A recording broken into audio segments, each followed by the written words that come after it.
All right, let's do it, man. Welcome everybody to the Half Baked Podcast, a show about dumb shit celebrities do. I am the host, Cuzzin Dre, and this thing with the youngest doing it on the West Coast. Yeah, Los Angeles finest. Blueface, baby. Blueface, baby. What's happening, big dog? Welcome. Appreciate it. I bet you feeling good right now, man. Getting gun cases dropped and all kind of shit, man.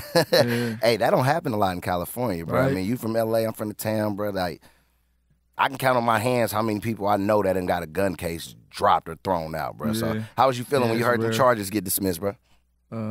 Felt like shit. It felt great. Felt like the money was worth it. The money was worth it. I know. Spent. I ain't gonna lie. I seen Wack. I wish Wack would have came in this thing, man. I seen on his Instagram right after the case got dismissed. Oh, there you go. Welcome in, man. Go on, sit down, man. You out here trying to fight people and stuff. I just want to get an interview one time. I always fight Big Bron. That's my brother fight. Wack 100 in the building. Welcome to the Bay, big dog. Welcome in this thing. How you doing, bro? Oh, shit, man. I love the Bay. Yes, sir. We love you back, man. We were just talking about Blueface getting his case dropped, his gun case dropped, and I was just telling him how I seen on your Instagram, you posted up, you know, I had my lawyers had to throw them gloves on and beat another one for me, man. Holly Boom by you know it. One of the finest in California. Now, have you used them personally, like for cases on yourself? Or fighting cases for me all my life. Beat 2 murders for me. God damn. 2 murders for you? Hell yeah. How does that like process work? Like, 'cause I know if OG, one of my OGs, he beat 2 murders, but he represented himself. Yeah, he went pro per. Yeah, that's hard. I ain't gonna lie. Like, but Blueface was actually innocent. That was a situation when they was really trying to frame him. And yeah, really I read that. What was y'all doing? Like a video shoot or something? Somebody called the police. Somebody told on you, right? It was a meet and greet. And they said it was like rappers or something down there had they jury out on the flashing money or some shit. A case of him keeping it too real and going someplace that I advised him not to go. Right. But he felt like he wanted to go to get back to the community. Makes sense. You know what I mean? So he went himself and, you know, he kind of see why, you know, I don't tell him not to go certain places because it's not the right thing to do, but sometimes just the wrong situation. And, Got you. And as he on his way out, he carrying bags. Here come the police, he Blueface, and shit, okay, well, people throwing guns. All right, well, you one of the ones with the guns. Right. And then that's where it costs us a little money, but, you know, ultimately it was a great life lesson for him, and we beat it. So do you move differently in these situations, or like what changes from there? Because if you didn't learn nothing from it, then it was in vain, right? You know, well, my movement is my movement. It's a learning experience for nephew. You know, he's 22 years old, right. So you know we've been like a year. We've been bonding with each other, so he got to get through that little period of knowing that what Wack is telling me is from experience and not trying to control him. You know, you got to respect the youth and where they been, because I've been where he was at one time where couldn't nobody tell me nothing. Right. And then I started to understand the difference between some people telling me something, some people trying to help me, you know, stay away from things. But he's a very smart young man. Absolutely. Don't take him long to realize what it is and what it ain't. Gotcha. Well, I'm glad you out of that situation. Stay your ass out of trouble, big dog. Now let's go ahead and get to the tour, man. You on the tour, Blueface Find the Beat tour. Yeah. Let's talk about it, man. How that tour been going for you? I mean, you've been to the Bay before, so you're not a stranger to us here. I seen you actually last time you was here. You had the crowd going crazy. Like, your shows are stupid. You know what I'm saying? Like, that's a good thing, stupid. You know what I'm saying? But let's talk about this Finding the Beat tour. You got the album on the way, but let's talk about the tour. You going to Europe? UK, all over there. Have you been before, or this your first time? First time. Man, you gotta go to Amsterdam. I heard you can smoke good. You know what I'm saying? Look, he's like, wait, yeah. Red light district. For sure. Any place that you looking forward to hitting up while you on the road, or? Nah, man, I'm just looking for the beat. Just looking for the beat, straight up. How hard has it been finding the beat, man? It's been running. I ain't gonna lie, because you got a unique style, though. What made you come up with that concept for the album, you know, Blueface Find the Beat? Shit, I just take what they give me. So I was like, no. What the idea? Was it your idea? No, my idea was actually offbeat. Yeah, he wanted to be offbeat. I was going offbeat. I was riding the wave, and he vetoed me. He called the last shot and came Find the Beat. I think it was great, too. No, I do, too. I like the cover. I seen the cover on your Instagram. You got all the, like, your features on there, but it's all, like, everybody trying to ultimately find Yellow Brick Road. The beat. You know what I'm saying? Yeah, that was tight right there. That was creative.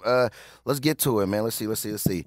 On your tour, any special features, anything? You got any, like, help, any major artists you bringing out with you, or? No, I got some openers though. I got Kiddo Curry, the Coyotes, and Flash Gotti. Where they from? They be opening up. I haven't heard of them. Kiddo from Chicago, Flash is from, I want to say, Kansas, and Coyotes from LA.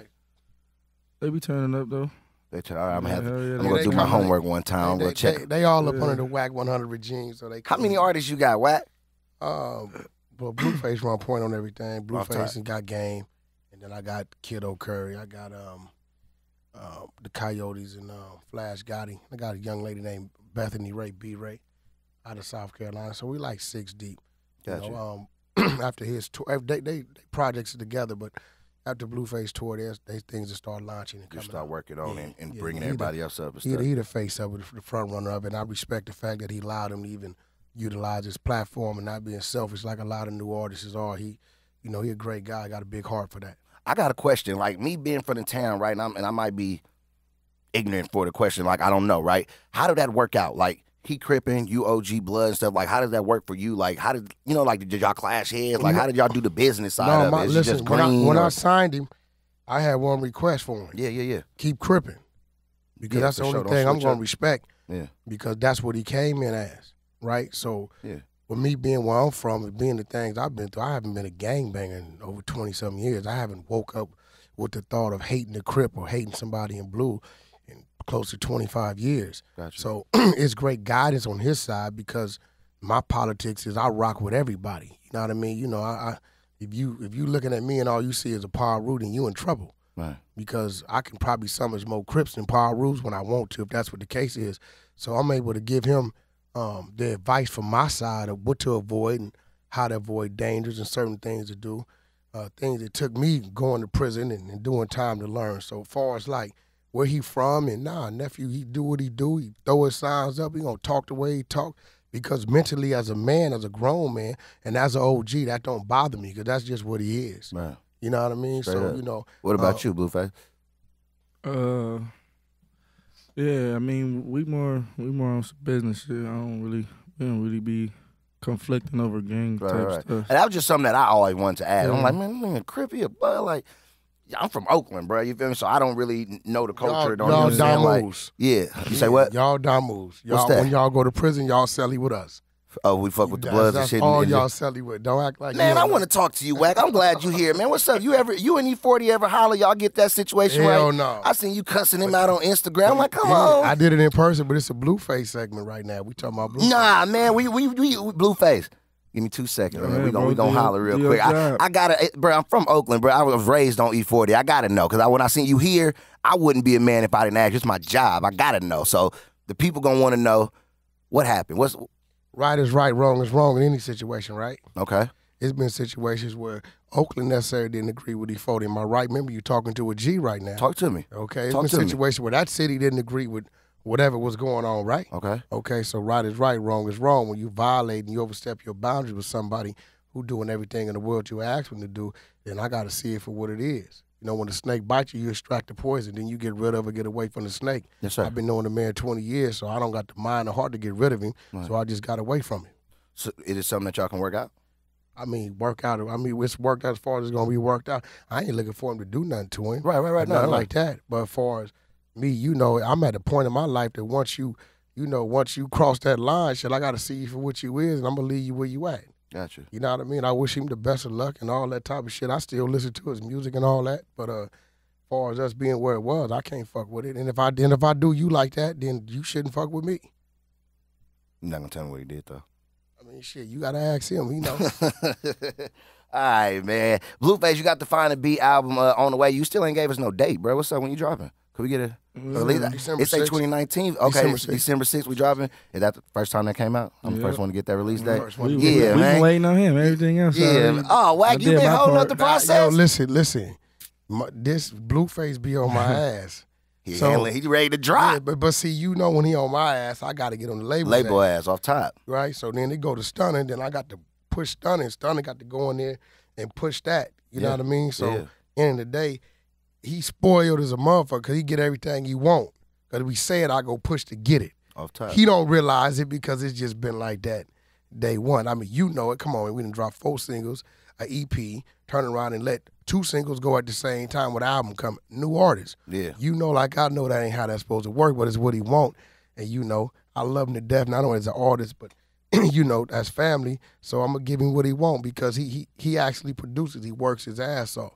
He go in the studio, he locks up, he writes all his own music, he stays focused. So I got to do my job. I can't let him outwork. He can't outwork me. What's your consistency like on songs? How many songs you doing? Let's say, I guess, a week or something more. You really want to know? Yeah. 0. Oh shit! Yeah. He going and just doing. Man, he go hard. He be in here, you know what I'm saying, doing this thing. No. When he lock in, Yeah. like I done been in there with artists. These new artists, they be working on one song for a week, 2 weeks. It's crazy. Yeah. He go in, he get his own beats, he do his hook.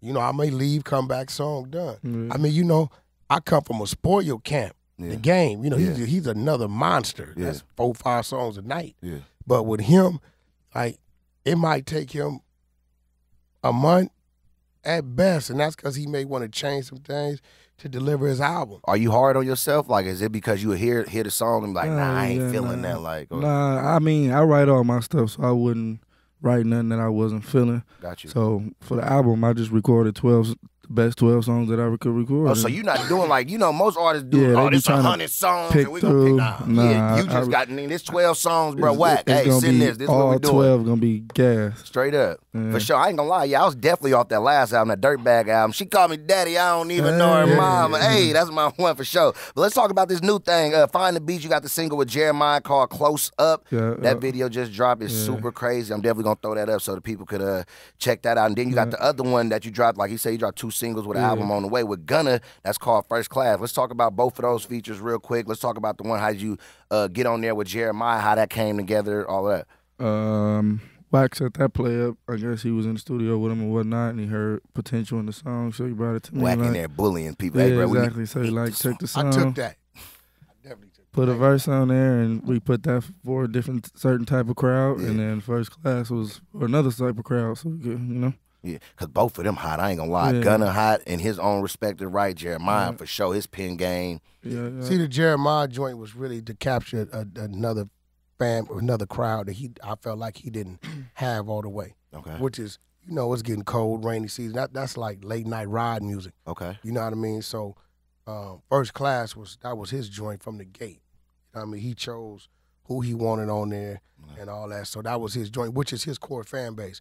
So when I let go Close Up, that wasn't for his core fan base. That's why I did it 1 week and the next week. Like you can't piss his fan base off. Got you. You know what I mean? So, you know, at the end of the day, that's really was for him to add to his fan base. That's all that was. But it's a great joint. No, they both of those records are hot, man. We got the album drop. You say December 9th? December 6th. December 6th. December 6th for sure. Now, how you picking your features out when you on the album? Like you say, you only doing 12 songs on these 12 songs. Like I'm asking because like a few weeks ago, I seen Lil Boosie. I don't know if y'all seen him on Instagram, and he wanted Megan Thee Stallion on the feature, but he was rapping his ass off just like Megan. Do you do that shit too? Like, are you like, I want a feature from him, but let me hear if I can hear him on it, or how you picking your features? Or Shit, like I said, I go in and record the best 12 songs that I can record, and then from what I can hear, I'll decide who will sound or who will be able to even, you know, add to what I already put on there, because it can't be, you know, less than what I put on there, then there'll be no point of the feature. So I kind of pick, you know, who I...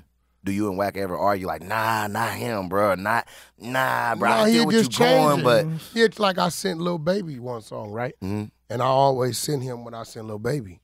And if he feel like, nah, I want him on this, he just change it. It's like, you gotta understand it. The creative control is all his. Yeah, they give me all the. Yeah, that's all his. But not everybody get that though. Like that's what look. You need to tell him. Tell him he's spoiled. That's what he's spoiled. Cause I ain't gonna lie, you assigned to these labels and be in there talking about, nah, bro, they not. They was acting like they was feeling me, and then I get in there talking. They trying to switch me up. He has never went through having to deal with an A&R. I don't even allow him around it. Because they're going to rub him in the wrong way and it's going to be a problem. And where we come from, the greater Los Angeles, we're going to deal with a problem the way we deal. When he get mad, I'm going to get mad. So it ain't about the label. So we just we do our own thing internally. So I may send something out, but I don't never do it without him knowing it. If he feeling it, he just won't respond. But if he feels some other kind of way about it, he be like, nah, do this, and then that's just how it happened. Right, straight up. It's just that simple. I ain't gonna lie, see on the album, you got a few features of some people that we rock with out here in the Bay. You got AMBJ on there. We love that Uno. No threats, you hear me? That's my jam right there. How did that come up? Well, I mean, I kind of had made a song, in that lane, but on a different street type thing. And I thought it would be best just to put him on there and involve him in it. Have him looking like he stole. Yeah, I ain't wanted to be like, oh, because y'all sound similar. I'm sure you heard that before. People it was said something like that. It was the making of the song, like the type of song it is. It kind of was like in the same lane of the song he got out. Got you. So what he on is like, I don't want to. If something inspired me to move a certain way, I don't want somebody feeling like I'm taking their thing from them. So what I'm gonna do is I'm gonna compliment them and add them to it. So a lot of people like Game will come in here and take your whole everything and sound like everything and say, well, shit, I did it better than you. His whole mentality is a little different. You know that. You know what I'm saying? We heard a million songs. Game will get on there and sound like whoever you want to sound like. Yeah. With him, it's kind of like, you know what, this kind of in his lane. So let me at least offer it to him. For sure. If he didn't get on it, we was gonna roll with it anyway. I ain't gonna lie. I thought you should have been on that, the Uno song. That's why I say I thought y'all was similar, because like if you was on that remix, that should have been crazy. We slapped that up here, bro. Like for sure. Like that's the first thing I heard. Like, oh, Blueface should have been on that. That's why I asked, like, to see him on your album and stuff. Like, and y'all both from LA. You didn't know him before the feature, or like, because he from LA, right? Ain't he? I don't know where he from. Yeah, he from around. From LA or around there. But I never really. I think he kind of younger than me. Okay. Shit, nigga, you 22. He kind of younger than me. You 22. That's what I'm saying, because I don't know for sure, but I think he might be more of like 18, it's 19. All good. Oh, he from Nickerson Gardens. I didn't even know that. Yeah. Put some respect on his name, man. He's talking about Nickerson Gardens. Bro, they're talking about, he wouldn't know. Oh, he's a gang cool. Yeah, he's a gang banger.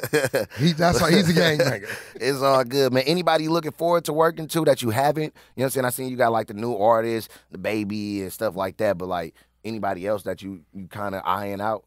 Or Wack you might be eyeing out? Or I definitely want to see someone like Lil Uzi. I definitely want to see something with Drake. Okay. You know what I mean? I would definitely want to, he's so versatile, he can cross the street whenever he want to. Absolutely. You know what I mean? We've already playing around in that Spanish you trying to get that pop that side. You trying to get the pop that Latin side, that real bread. He trying to get that. Shit, I want to do something with the Jonas Brothers. Yeah, goddamn right. You know what I mean? But that's only because he can stand up to it. Yeah. Every artist can't stand up to it. You know that. So I didn't kind of put him in the trick bag before, and I was the one that got tricked. So. So I think 2020 switch that up and get on this style. Yeah, 2020. We kind of did all the stuff we needed to do as far as him growing. 2020, the Kendrick already there for us. He just waiting on the joint. Come 2020, yeah. What's up? You got hella artists just from LA alone. You can. You don't gotta lead a state. You can just. Come 2020 is going down. Snoop reaching out. Saying Snoop calling us to do. Y'all ain't did nothing with Snoop yet? No, he didn't call me 100 times, so we get it done. We get it done. That's like, that gotta happen. You know what I'm saying? For sure, send it to. He did something. Look, just for the record, because I don't want nobody in the Bay tripping. He did something with E42. He did it. I just didn't clear it. No, didn't y'all did? I'm just keeping it gangster with you. He did it. I just didn't clear it. But didn't you already do a whole video with 40? I did. Listen, see, now you talking my talk. But I did all kind of things for 40. See, now you waking my up. Business, man. See, when y'all go back to LA, I gotta live here, man. You understand me? Y'all ain't finna get me in trouble. Shit, blowing up. Hey, youngster, man. Well, that shit you was talking with Wack, man. God damn, man. You about to expose it. All right, I'm coming to move to LA too. Y'all better have a little spot for me to lay up in real quick. Real quick, man. Before I get you about this thing, man. I seen you did an interview where you was talking about you don't really like hanging out like with industry, like in the industry folks, and going to parties and stuff like that. Is it still like that, or have you kind of adapted to the industry a little more, or? I mean, not really. I ain't really got no industry friends, so I couldn't really, tell you. I just be still on my regular personal dribble. Got you. He ain't turned his back on where he come from. I can honestly say that. Got you. That's important as hell. You know what I'm saying? I see you got all your folks in here. They wouldn't be, they'd be on Instagram talking, man, that nigga fake. Going crazy. Ain't nobody in here, ain't none of them famous or cool. Famous Crip Blueface, man. Now, before I let you get up out of here, man, I got a couple more questions for you. I asked Wack about him and 40. Have you and moms and sisters made up yet? I know it was like a few months ago you put them out the house over your girlfriends and all that, or have y'all talked? Have y'all cool again, or? Nah, yeah, we working on it. He didn't put nobody out the house over girlfriends, though. Let's clear that up. I heard you slide that in. What was it? Okay, they was finna get on your girlfriends or something, right? If your brother come in your home. Yeah, talk to me. And disrespect your home. The way your home's supposed to be respected. He's gonna get his ass kicked out too. That's all that was. Okay, all right. Okay, it wasn't with them. Yeah, They was tripping on you. Hashtag management. Straight up. You know what I'm saying? Yeah. Hashtag whack clear it up for you. Get it right. Yeah. All right, man. All about celebrities that come on here, man. I asked them this one question. This is a show about dumb shit celebrities do, the Half Baked Podcast. In your short career so far, what's something like that you think that you've done dumb-wise on the career side? Don't give me nothing that's going to get you in jail. I don't want none of your private shit. I'm talking about career-wise. Have you done something that was dumb that you wouldn't want another young artist, another young Blueface to do? Like, man, yeah, don't do this. That shit was kind of, don't shoot videos with all your homies outside because somebody going to call the police and they going to be throwing guns everywhere. I don't know. Tell me. I guess don't take no pictures with no guns, I guess, on Instagram. Yeah, for shit show. That's been out. Yeah, that's all I can really say. I ain't really did nothing too dumb yet. Okay. Cool. Yeah. Like you did. You did. Let me see. Let me think. Hold on. Let me. Yeah, I ain't been hard-headed a few times. Yeah, I'm gonna say like you ain't just squeaky clean. I can't just call nothing. But damn, you lucky. I can't call out shit. But yeah. What about you, Wack, man? Get some game before we get about this thing, man. What's the dumbest shit Wack done did career-wise, management-wise? You know what I'm saying? That you don't want another youngster or somebody else to do. I think, shit, man, because we kind of run our own boat. So I would tell just off the top, any manager out there when you're dealing with the youth, it don't matter who you are, where you come from, no matter what your status is, respect the fact that that's your boss. You know what I mean? That's who you work for. Period. You know what I mean? Sometimes it's hard for a person to come in and say, well, shit, I'm the one who did this, I did that. I already got this, I got that. I've been around 20 years. That's your boss. So you got to put that ego, you got to put that to the side and keep everything into perspective. You know what I mean? I think that's where he rock with me so much because he know at the end of the day, we'll do our little back and forth. Gotcha. But he know he going to call the shot. Whether I like it or not, I'm going to carry it out. Gotcha. You know what I mean? Because ultimately, he's my boss. Kang's my boss. Ray J's my boss. All my clients are my boss when it come down to the business side of it. Now, when other things get to going on, they're going to follow my lead because they trust me that I'm going to get them where they're supposed to be. So I would just say, man, shit, I don't know, man, because I don't do drugs. I don't drink. I'm always just business with me. And I'm a different kind of manager because I'm not in the build. I'm out here with them. And, I'm going to take the hit for them. So a lot of time people see things, you know what I mean? It ain't me. It's Wack standing in the gap. It's been a long time since I had somebody just come looking for me. Gotcha. But if you come looking for my client, then I'm going to fill in the gap. So I think thing I can say is just listen to your team. If your team got your best interest, and if you know you doing some dumb shit and they ain't telling you doing some dumb shit, you should get rid of them. Straight like that, man. Find the Beat in stores December 6th. Yeah, Blueface, bleed them in the building. Wack 100. Appreciate y'all sliding through. This is the Half Baked Podcast. I'm Cuzzin Dre. We out this thing. Peace, man.